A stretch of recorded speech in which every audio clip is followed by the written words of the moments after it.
chapitre 17, verset 20. Om Namo Bhagavate Vasudevaya.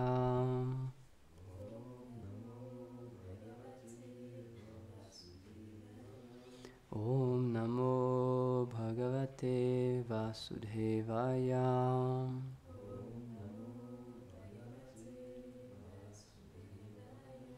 Om Namo Bhagavate Vasudevaya.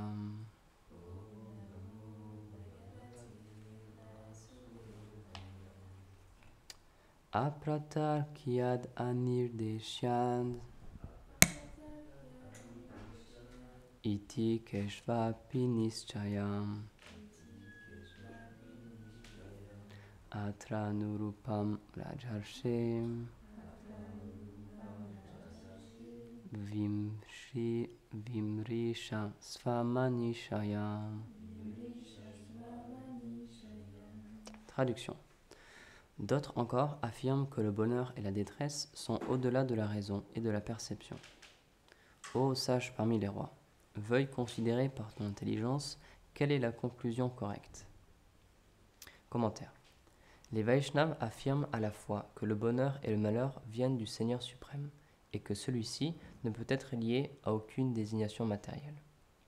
Le Bhagavatam 10.87.40 dit « Même celui qui te connaît ne peut comprendre ta connexion avec les bonnes et les mauvaises qualités qui apportent le bon ou le mauvais augure. » Et un autre verset « L'intelligence, la connaissance, la liberté de l'anxiété, la tolérance, la véracité, le contrôle des sens et du mental, le bonheur, le malheur, la naissance, la mort, la peur, le courage, la non-violence, l'équanimité, la satisfaction, l'austérité, la charité, la renommée et la critique, toutes ces qualités des êtres vivants trouvent leur origine en moi. » Bhagavad Gita 10, 4 et 5.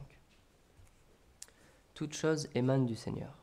Bien que la souffrance des gens apparaisse du temps, du karma, des réactions des actes, de la nature matérielle, des influences des planètes, des fantômes, des dirigeants, des serpents, des maladies, etc., toutes ces causes ne peuvent être déterminées comme la cause première, puisqu'en réalité, elles ne sont pas indépendantes du Seigneur. Mais en même temps, il est incorrect pour les dévots de dire que Krishna est la cause du bonheur et de la détresse des êtres, car il est situé au-delà de ce monde. Ce qui implique qu'il ne favorise ou n'envie personne. Il est au-delà de l'amour de ce monde et au-delà du fait de ne pas aimer, car cet amour qui est en relation avec le corps temporaire est relié avec la fausse nature acquise de l'âme au contact de la nature matérielle. Or, Krishna ne saurait être connecté à ce qui est relié à l'ignorance, puisque tout en ce monde est le reflet perverti de la réalité transcendantale. C'est pourquoi l'âme qui est recouverte des désignations matérielles ne peut comprendre la nature de la vérité absolue. Ce qui implique que tous les raisonnements philosophiques qui émanent d'une âme conditionnée sont teintés des influences de la nature matérielle. Dans le Srimad Bhagavatam 1.9.16, Bhishma dit « Ô roi, nul ne peut comprendre les desseins du Seigneur Krishna, même les grands philosophes qui réfléchissent sur le sujet deviennent confondus. » Fin de la citation. Les écritures védiques et les Acharya Vaishnavas enseignent que le Seigneur se manifeste dans l'univers en tant que l'âme suprême, présente dans le cœur de chacun. Dans cette forme, le Seigneur reste neutre, tel un observateur, et il donne simplement le fruit des actes bons et mauvais aux êtres vivants qui exploitent la nature matérielle. La souffrance apparaît lorsque les fruits de leurs actes impies se consument. Srila Vishwanath Chakravarti Thakur enseigne que le Seigneur peut également donner de la souffrance à ses dévots, afin de les faire progresser, pour qu'ils s'abandonnent à lui et que leur souvenir de lui augmente. Tout comme c'est le cas de Dharma sous la forme d'un bœuf. C'est pourquoi, après avoir expliqué cela, Dharma a dit « Parmi toutes ces opinions diverses, quelle est la meilleure ? Par ton intelligence, discrimine et décide, car tu es un sage parmi les rois. » Om Gyanati Virandasya Gyanam Jalam Salakaya Chakshurun Militam Yena Tasmai Shri Gurave Namaha. Jai Shri Krishna Chaitanya Prabhu Nityananda Shri Advaita Gadadhar Shivasari Gaura Bhakta Vrinda. Hare Krishna, Krishna Krishna, Hare Hare, Hare Rama, Rama Rama, Hare Hare. Namam Vishnu Padaya Krishna Prishtaya Bhutale Shrimate Bhaktivedanta Swamini Iti Namine Namaste Sarasvati Deve Gauravani Pracharine Nirvishesha Shunyavadi Paschatya Deshatarine. Donc on continue la conversation avec Dharma, et comme Rasalila l'avait expliqué hier dans sa classe, Dharma il demande au roi Parikshit, il dit, puisque tu es un grand roi et tu es une grande personne, tu as une grande intelligence, dis-moi réellement quelle est la cause de ma souffrance. Puisque quand Parikshit est arrivé sur la scène, il a vu que Dharma avait été frappé, et il était rendu malheureux par quelqu'un lui avait causé un tort, il lui avait causé de la souffrance. Donc en tant que roi qui protège les personnes qui sont dans son royaume, il a demandé, dis-moi qui est la personne, quelle est la cause de ta souffrance, qui t'a causé cette souffrance, qui est à l'origine de cette souffrance. Et donc là Dharma il lui répond, je ne sais pas, je ne peux pas savoir qui est la cause, je ne peux pas te dire qui c'est. Et donc il y a tous les versets précédents pour expliquer que en fait oui, c'est pas si simple que ça, et qu'il y a ce qu'on appelle le karma, il y a tout un système qui nous donne des fruits positifs ou négatifs, qui nous fait souffrir ou qui nous fait ressentir du bonheur. Et donc il explique tout ça en détail. Et d'ailleurs, il dit aussi, il y a beaucoup de personnes disent beaucoup de choses différentes sur la cause de la souffrance. Donc dans les versets qu'on a eus avant, c'est surtout le verset 19, il donne plusieurs explications. Certains disent que c'est le soi qui est la cause de la souffrance, d'autres que ce sont les influences des planètes, ou les réactions des actes passés, ou encore la nature. Et donc dans le commentaire, les Vaishnavas ils expliquent plus en détail ces différentes philosophies. Et donc ensuite, il demande à Parikshit, qui est un grand dévot du Seigneur, il dit, s'il te plaît, maintenant à toi de choisir et d'expliquer réellement quelle est la source de toutes ces choses-là. Donc, encore une fois, un point qui est très important, qui est mentionné ici, c'est que par notre intelligence, c'est impossible à comprendre. C'est quelque chose qui dépasse notre mental matériel. Donc c'est pour ça que, comme il explique, même des grands philosophes, s'ils réfléchissent à ces sujets-là, ils ne peuvent pas trouver une conclusion, c'est impossible. Avec un esprit matériel, puisque c'est un sujet spirituel qui touche à la transcendance, c'est impossible à comprendre. C'est comme si on explique maths sup à un élève de CP. Il va rien comprendre. Si on lui explique les fonctions, etc., c'est impossible qu'il comprenne, puisque pour lui, c'est même pas physique, c'est quelque chose qu'il n'a jamais vu, il n'en a jamais entendu parler, et tout ce qu'il a vu auparavant, toute son expérience dans ce monde, ça n'a rien à voir avec ça, c'est impossible qu'il comprenne. Donc, la connaissance spirituelle, au bout d'un certain moment, quand on approfondit un peu plus, on arrive à toucher certains sujets qui sont transcendantaux, qui sont au-delà de ce monde. Et donc c'est là que les Vaishnavas arrivent et qu'ils nous expliquent comment ça marche, puisque eux vivent sur une plateforme transcendantale. Donc le Seigneur leur donne l'intelligence pour pouvoir comprendre ces sujets-là. Mais nous, avec une intelligence simplement matérielle, c'est impossible. On peut lire le Bhagavatam pendant toute une vie, le connaître par cœur, mais si on n'en a pas l'explication, si un Vaishnava ou quelqu'un qui en a une compréhension ésotérique, une compréhension profonde, une compréhension spirituelle, si quelqu'un ne nous l'explique pas, ça va juste rester des mots sur un bout de papier. Et on va pas pouvoir aller plus loin que ça. A l'inverse, quelqu'un qui est connecté à cette réalité spirituelle, simplement en lisant des versets du Bhagavatam, des versets de la Bhagavad Gita, comme il y en a qui sont cités ici là, il va pouvoir accéder à quelque chose de supérieur, quelque chose de transcendantal. Et donc c'est en ce sens-là que ces livres-là sont magiques, dans le sens où c'est pas juste un bout de papier, c'est pas juste quelque chose de matériel, c'est pas juste de l'encre sur une feuille, c'est bien plus que ça. Ça peut nous permettre d'accéder à des choses qui sont au-delà de ce monde. Donc évidemment, ça peut paraître étrange, mais c'est le principe de la spiritualité. Le principe de la spiritualité, c'est qu'il existe quelque chose d'autre que ce que je peux voir maintenant, que ce que mes sens matériels peuvent appréhender en ce moment. Il existe une réalité supérieure, spirituelle, qui est différente de la réalité matérielle. Donc toute spiritualité, elle est basée sur ce principe-là. Il y a différentes façons d'avoir... il y a différentes spiritualités, il y a différentes façons d'avoir une relation avec ce qu'on appelle le divin. Certaines personnes pensent que le divin a une forme, d'autres pensent que c'est quelque chose, une énergie qui n'a pas de forme. Il y a tout un panel, il y a toute une variété de philosophies, mais elles partagent tous quand même cette idée-là qu'il y a quelque chose de supérieur à ce que je peux voir maintenant. Il y a quelque chose au-delà de mes sens qui existe. Et on essaie de se connecter à travers divers moyens à cette source-là, cette source divine. Donc le Srimad Bhagavatam, il est là aussi pour nous permettre de nous connecter à cette source divine. Et les écrits Vaishnav, les commentaires Vaishnav et ces livres-là qui sont dans notre tradition Vaishnav, ils nous permettent de nous connecter à un aspect particulier du Seigneur qui, nous, en tant que spiritualistes, nous intéresse particulièrement, c'est l'aspect personnel du Seigneur. Encore une fois, les Védas parlent de beaucoup de choses différentes, ils expliquent différents aspects du Seigneur, différents aspects du divin, mais celui qui nous a touché, nous, celui dans lequel on est intéressé, c'est l'aspect personnel. Donc on prend très souvent cet exemple, mais c'est vraiment un exemple qu'on peut comprendre puisque c'est basé sur quelque chose de matériel. C'est comme le président de la République. Un président, il a sa fonction en tant que président de la République quand il est élu. Donc à partir du moment où il est élu, et quand il est dans ses fonctions, comme on appelle, quand il est dans l'Élysée, quand il est entouré de ses ministres, etc., quand il est en fonction, on s'adresse à lui d'une manière particulière. Il y a une certaine déférence qui lui est due. On doit lui donner du respect. On doit s'adresser à lui en tant que Monsieur le Président. Et il a certains droits, il a certains pouvoirs, etc. Et donc ça, c'est dans sa fonction de président, de dirigeant.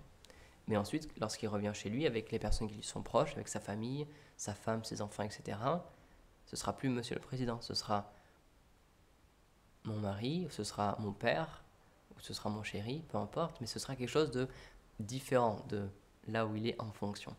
Et donc, le Seigneur suprême, c'est la même chose. Les Védas nous expliquent que, oui, Dieu, il est une personne. Dieu, c'est la personne suprême, c'est celui qui crée cet univers. Tout émane de lui, comme on l'a aussi encore un peu expliqué dans ce verset. Tout émane de lui, il est l'origine de toute chose. Donc ça, c'est l'aspect créateur, l'aspect de dirigeant, l'aspect de président, on peut dire. Mais les Vaishnavas nous expliquent, et les Srimad Bhagavatam nous expliquent entre autres qu'il y a une autre réalité aussi, et il y a le Seigneur, mais chez lui, avec ses amis, avec sa famille. Et donc ça, c'est l'aspect à l'inverse du président. Et on peut, dans la philosophie védique, c'est plutôt Vishnu qui est désigné comme étant Dieu en tant que président, dans sa fonction de Dieu, on va dire. Et ensuite, il y a Krishna, qui veut dire l'infiniment fascinant. Et lui, c'est toujours Dieu, mais justement, où il est délesté de ses fonctions de Dieu. Il est délesté de ses fonctions de président, c'est plus lui qui dirige, et à l'inverse, il est dirigé par l'amour de ses dévots. Et c'est encore une fois, c'est la même image dans ce monde. Le président, lorsqu'il rentre chez lui, si son enfant, il veut jouer avec lui, et s'il lui dit, porte-moi sur tes épaules, je veux faire le cheval avec toi, je veux que tu me portes sur tes épaules, même s'il est le président, quand il est dans son bureau, il va pas dire non, parce que c'est son enfant, et il va être heureux d'être sous le contrôle de son enfant. Ou alors il va être heureux de relationner avec sa femme, avec une intimité qui est différente de ce qu'on peut voir en tant que président. Donc là, c'est la même chose. Le Seigneur, le Bhagavatam nous explique, il existe aussi un endroit où le Seigneur n'est plus le Seigneur suprême, où il n'est plus Dieu. Et donc nous, c'est cet aspect-là qui nous intéresse. Et donc, mais avant de comprendre cet aspect-là, justement, il faut bien comprendre tout le reste. Pour comprendre que Dieu a une intimité, il faut comprendre aussi qu'il a une fonction de Dieu. Il faut comprendre ce que c'est le monde matériel, ce que c'est le monde spirituel, et les différentes sphères, les différentes parties du monde spirituel, et aussi comment les différentes sphères du monde matériel, on peut dire aussi. Et à partir de ce moment-là, quand on a une vision large, quand on a une compréhension de tout ce qui peut exister, entre guillemets, toutes les différentes fonctions que peut avoir Dieu, alors à ce moment-là, on peut réellement comprendre qui il est. Mais encore une fois, c'est graduel, et c'est pour ça que beaucoup de personnes, lorsqu'elles lisent la Bhagavad Gita ou même le Srimad Bhagavatam, si elles ne sont pas aiguillées par des commentaires de personnes qui ont réalisé cette vérité-là et cet aspect-là du Seigneur, ils ne peuvent pas la comprendre, ils ne peuvent pas y accéder. C'est pour ça que, par exemple, Srila Prabhupada nous a mis en garde, il y a beaucoup de personnes qui font des commentaires de la Bhagavad Gita, mais ils expliquent que donc, la Bhagavad Gita, c'est une discussion entre deux personnes. C'est une discussion entre Krishna et Arjuna sur un champ de bataille. Et donc toute la Bhagavad Gita, c'est ça en fait. C'est la discussion entre Krishna et Arjuna qui est rapportée par Sanjaya.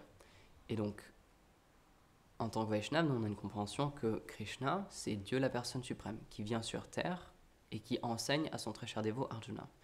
Et il le dit lui-même dans certains versets, « Je suis la source de toute chose.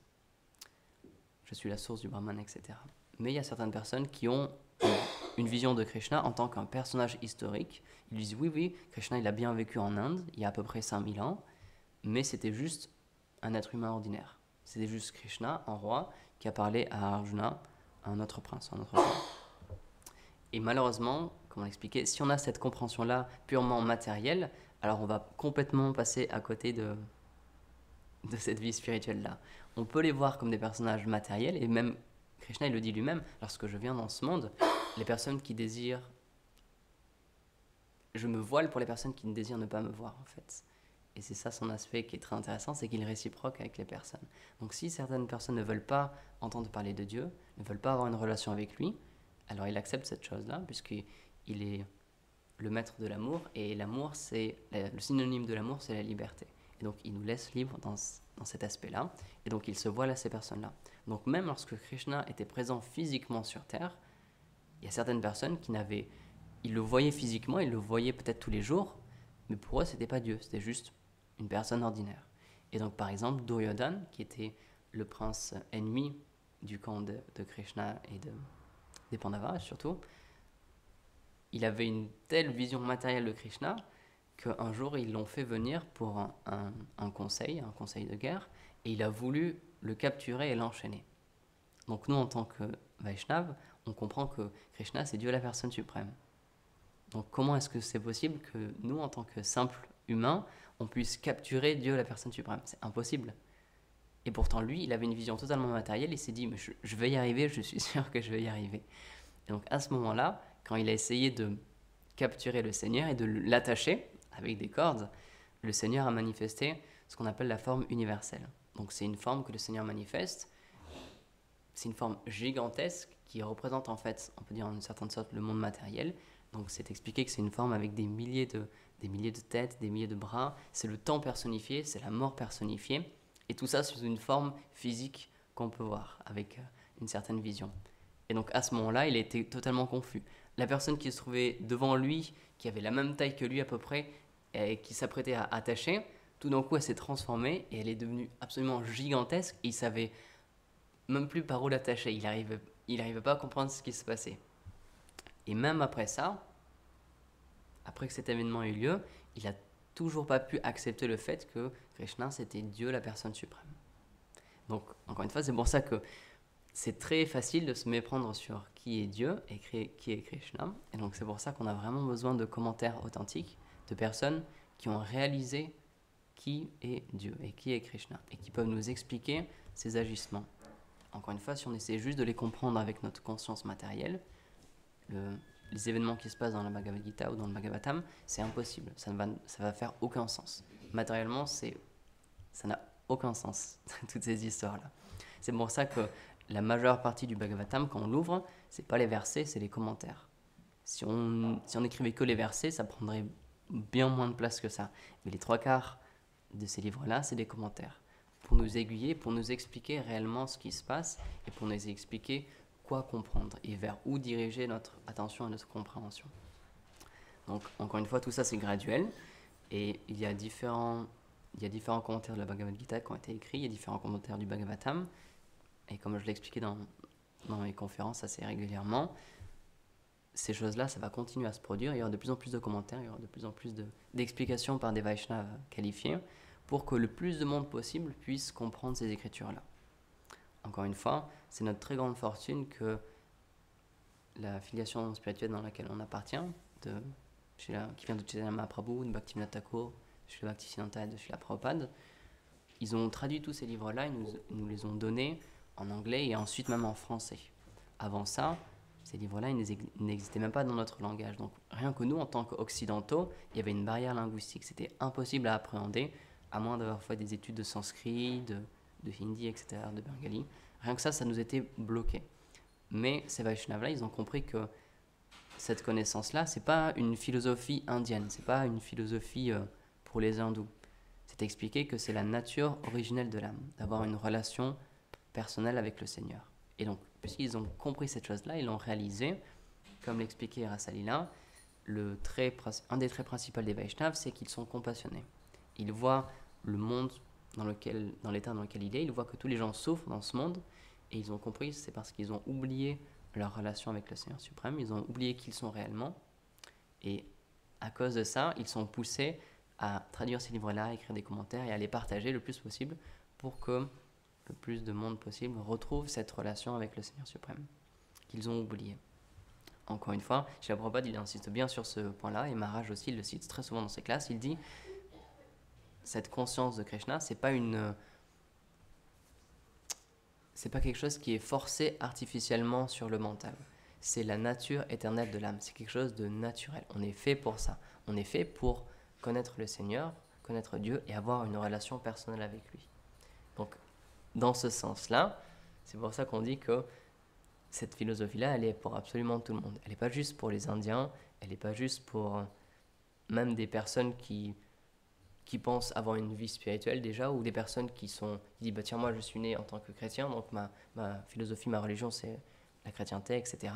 Toutes ces choses-là, c'est temporaire, c'est juste lié à une naissance. On peut naître dans une famille chrétienne, donc on se dit chrétien, on peut naître dans une famille de musulmans, on peut naître avec un corps blanc ou un corps noir, mais les Védas nous expliquent que tout ça, c'est juste des désignations matérielles. Ça dure un certain temps, pendant une vie, on a un rôle, et ensuite, au bout de cette vie-là, on va mourir, on va reprendre naissance dans une autre configuration. Peut-être qu'on était né chrétien, et qu'ensuite on va naître musulman, ou l'inverse. Peut-être qu'on était né en tant qu'un blanc, et dans notre vie prochaine, on naîtra en tant qu'un noir, peu importe. Toutes ces choses-là, encore une fois, c'est juste matériel, c'est juste contingent. C'est des choses qui vont changer. Et les Védas, le Srimad Bhagavatam et la Bhagavad Gita, ils sont là pour nous apprendre ce qui ne change pas, ce qui ne bouge pas, ce qui est éternel. Et c'est un exemple que je reprends souvent parce que c'est mon parcours personnel. Les études que j'ai fait en anthropologie, ils tendent à trouver ce point-là, justement. Ils ont conscience que le principe de l'anthropologie sociale historique, c'est qu'on comprend bien que tous les êtres humains, au-delà de toutes leurs différences de peau, leurs différences de naissance, de culture, de façon de manger, de s'habiller, de parler, de comprendre le monde, au-delà de toutes ces choses-là, ils partagent quelque chose d'intrinsèque. Ils partagent quelque chose qui nous permet de nous appeler entre nous êtres humains.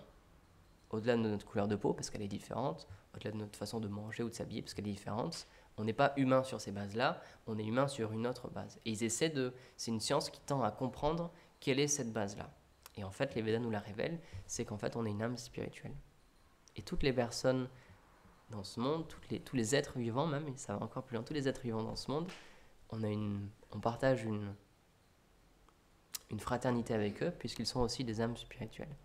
Et donc, le but des Védas, c'est de nous éveiller à cette réalité-là, de nous faire comprendre qu'il y a autre chose que juste les désignations matérielles, il y a autre chose que les pays ou encore une fois, on voit que tous les problèmes dans ce monde, tous les problèmes maintenant, c'est grandement dû à ces désignations-là. Certaines personnes, elles naissent avec telle religion, donc elles vont haïr des personnes qui ont une autre religion. Certaines personnes, elles naissent avec une couleur de peau, donc elles vont haïr des personnes qui ont une autre couleur de peau. Ou certaines personnes, elles naissent dans un pays, et du coup, elles vont se battre contre des personnes qui sont nées à quelques centaines de kilomètres de là, dans un autre pays. Mais toutes ces choses-là, c'est matériel, ça va changer. Peut-être qu'on est dans un camp et que dans notre prochaine vie, à cause de notre karma, de nos actions, on va devoir prendre naissance dans un autre camp et on va devoir souffrir à notre tour.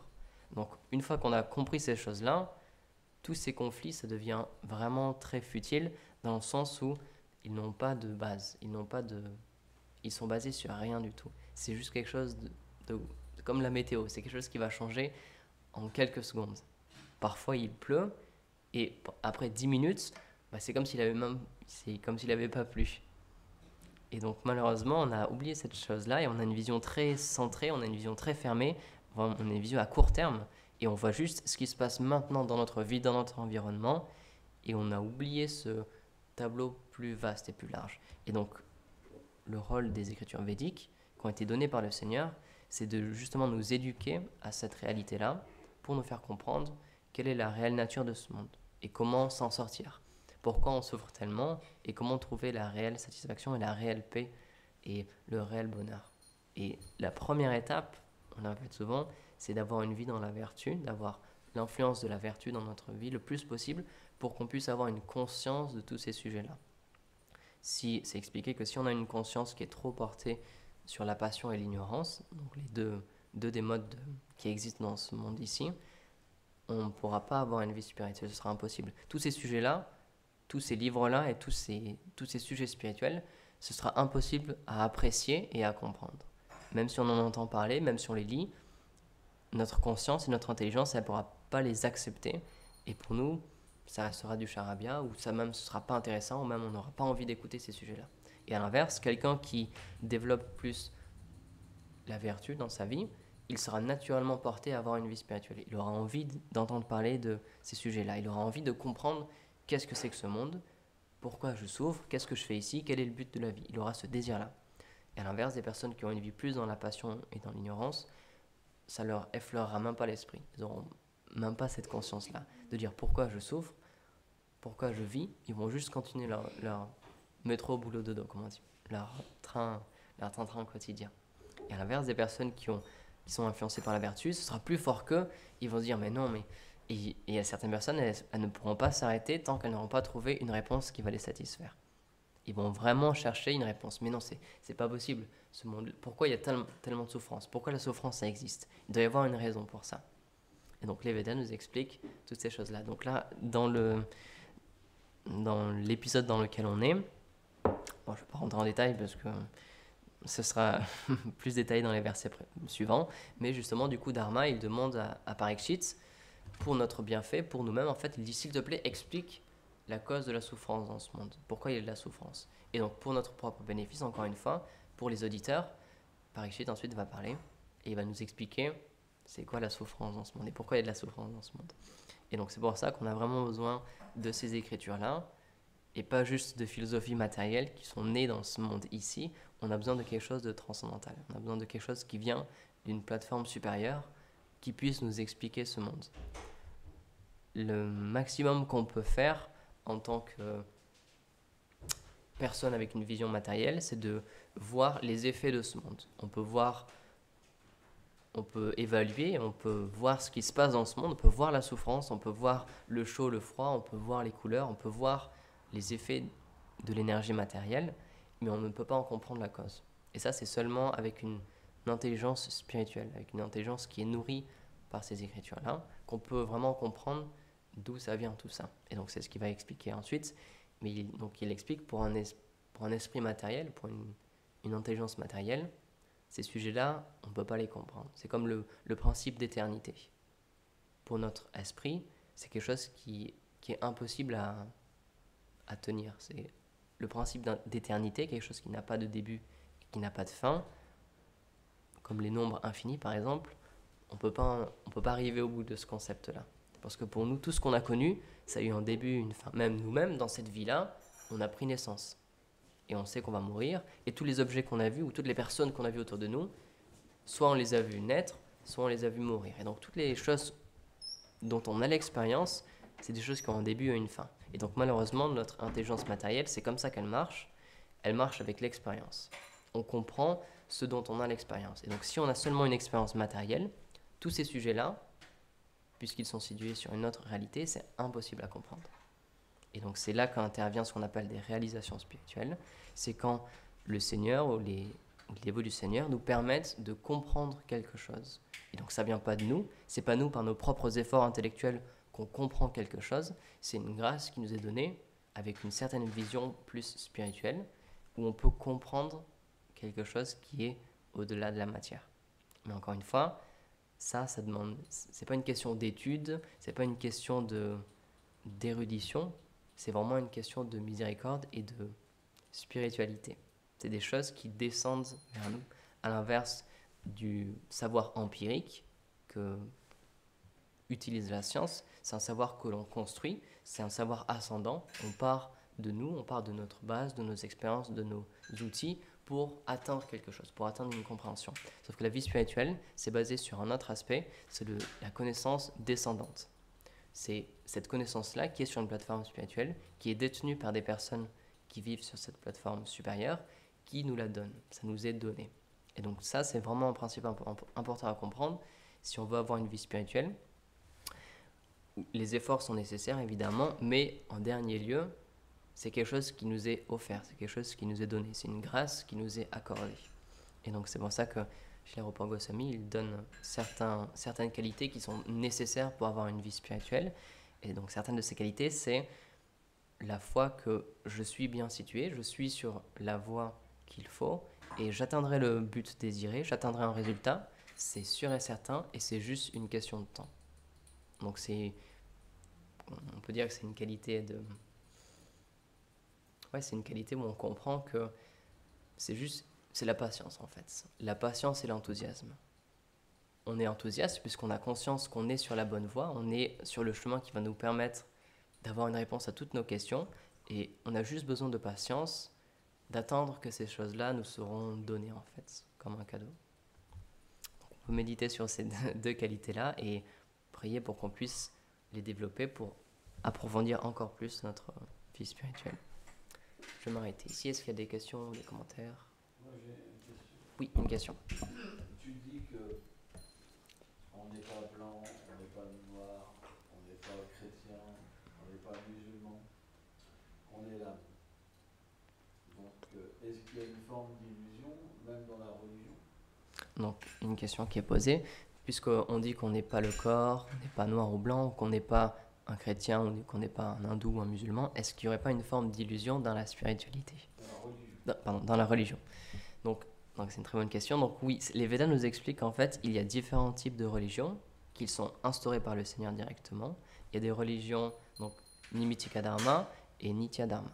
Nimitika Dharma sont des religions qui sont données par le Seigneur pour certaines personnes dans un temps donné, pour une certaine situation, pour que les personnes puissent commencer à avoir une vie spirituelle, qu'ils puissent commencer à se connecter petit à petit avec Dieu, reconnecter leur vie à Dieu en fait. Mais ces choses-là, encore une fois, elles sont contingentes. C'est des choses qui sont données juste pour un certain temps. Et ce dont on parle ici, c'est le Nitya Dharma. Donc, ce n'est pas une religion, c'est la nature éternelle de l'âme. Et c'est ça la différence, en fait. Mais quand même, il faut faire attention parce que même dans notre voie spirituelle, c'est un piège qu'il peut y avoir. On peut se dire, moi j'ai la vérité, j'ai la bonne philosophie, et tous les autres, ils sont dans le faux. Et on peut s'identifier à cette chose-là et refaire descendre cette chose-là sur quelque chose de matériel. Et on peut se dire, donc moi je suis entre guillemets un Vaishnav, et donc les chrétiens, ils sont inférieurs à moi, les musulmans aussi, et malheureusement on peut se tricher nous-mêmes, et on peut redescendre notre vie sur une plateforme religieuse dans ce sens-là, et juste, on se coupe de la spiritualité en fait. On oublie que toutes ces personnes-là, on est égal à eux en fait, on a une même relation, et c'est juste que peut-être que nous, par certaines activités, on en a plus conscience dans cette vie-là, et on a un goût pour cette voie spirituelle-là et pour cet aspect du Seigneur. Mais ces personnes-là, c'est juste une question de temps, elles aussi, elles vont retrouver cette relation-là. Donc on ne peut pas dire que nous, on est supérieurs et d'autres personnes sont inférieures. C'est vraiment, encore une fois, une question d'évolution de conscience, mais ce n'est pas qu'il y en a qui sont moins bien et d'autres meilleurs. Est-ce que ça répond à la question? Jai. Srimad Bhagavatam ki Jai.